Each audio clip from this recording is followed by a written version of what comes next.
মেয়েরা বাবার বাড়িতে বেড়াতে গেলে পুরোপুরি নামাজ পড়বে নাকি কসর পড়বে, এটা আমরা অনেকেই কিন্তু জানি না। কসর নামাজ পড়ার নিয়ম কি, এটাই আমরা অনেকে জানি না। কসর নামাজ পড়তে হবে কিভাবে?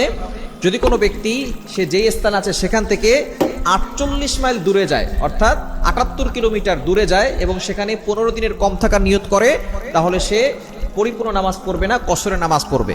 অর্থাৎ 48 মাইল দূরে আর 78 কিলোমিটার হয় এরকম দূরে যদি সে যায় এবং 15 দিনের কম থাকার নিয়ত করে, তাহলে সে সেখানে পরিপূর্ণ নামাজ পড়বে না, কসর পড়বে। অর্থাৎ 4 রাকাত বিশিষ্ট নামাজে 2 রাকাত পড়বে এবং মাগরিবে 3 রাকাতই পড়বে, ফজরে 2 রাকাতই পড়বে এবং বাকি জোহর, আসর, মাগরিবে 3 রাকাতই পড়বে, এশায় 4 রাকাতের জায়গায় 2 রাকাত করে পড়বে। যেখানে 4 রাকাত সেখানে 2 রাকাত নামাজ পড়বে, ফরজ নামাজ। এছাড়া সে সুন্নত পড়তে পারবে, কোনো সমস্যা নাই।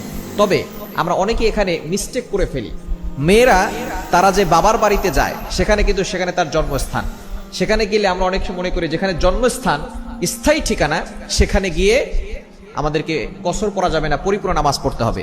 তবে বিয়ে করার পরে মেয়ে কিন্তু স্থায়ী ঠিকানা তার স্বামীর বাড়িতে হয়, বাবার বাড়িতে হয় না। এই ক্ষেত্রে তার স্বামীর বাড়ি যদি 78 কিলোমিটার দূরে হয়, সেখানে যদি কম থাকার নিয়ত করে, তাহলে কিন্তু সেখানে গিয়ে সে কসর পড়বে।